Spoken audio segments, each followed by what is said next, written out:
What's good? Check dig. My name is Black Lion of Yashrael. I'm a Hebrew, an Israelite. Just cruising through YouTube watching these things, and I came across Puerto Rican woman learns Jesus is black and not white. You lied to that woman. You told a bald-faced, blatant lie to that woman. Straight to her face. And then you read the book, Revelations 1 and 14. You started a little above that, but you told him get to the point at 1 and 13 and then 1 and 14. Here's a book. Let's open this book. And I'm going to show you. I'm going to clearly show you where you lied to her. Here we go, right here. Now, this is this is the passage. All the heathens, all the misguided, all of the fools, all of the black people who want this Greek god, this false pagan, baby raping, baby putty eating Greek god, they want him to be black. And this is where they turn to. And the description of this book is the same as the picture you got with the white Jesus with the horns and the 666, because he's a devil. It is a devil. All of them devils. All of the Jesus, Jesus, Isus, Greek gods are devils. But let's read it. It says in Revelations 1 and 14, his head and his hairs were white like wool, as white as snow.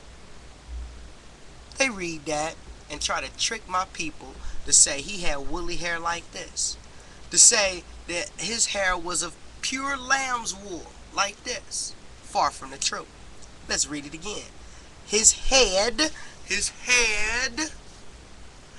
and his hair were white like wool, as white as snow. So my question to you is, was his head and his hair made of snow, white snow?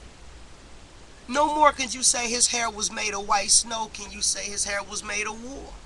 It says his hair and his hairs, meaning his face, and the hair on his head were white like wool, as white as snow.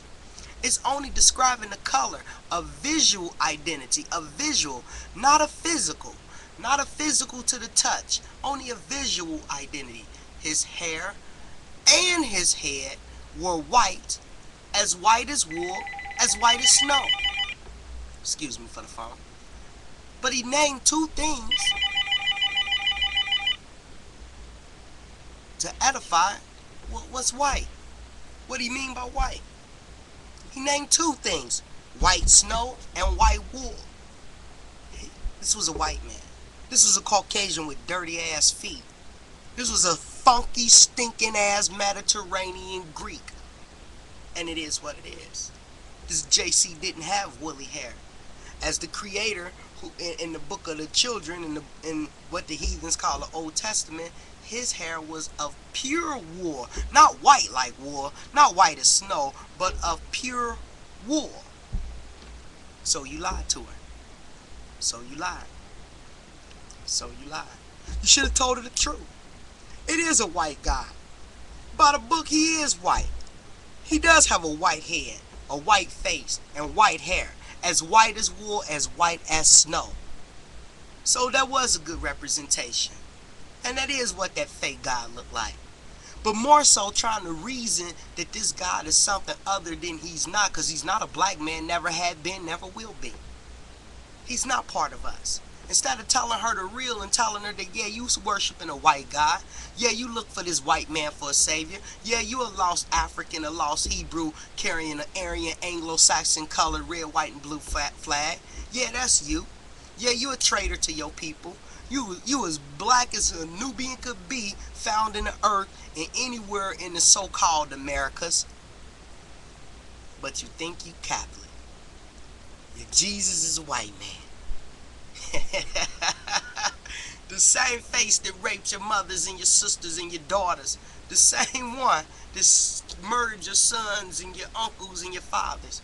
The same face, you gonna put it on your Messiah, your God, your Savior. The same pink ass dirty face. Like I said, you lied to her. Revelations 1, JC had white hair and white face. And my people will stop teaching that that verse says he was of the woolly hair people, because he wasn't. One more hunky, one more cracker, one more backwards ass, bitch ass, homosexual, Greco-Roman species with dog hair. It is that. Eat it, taste it, and then die. Peace. Shalom, shalom.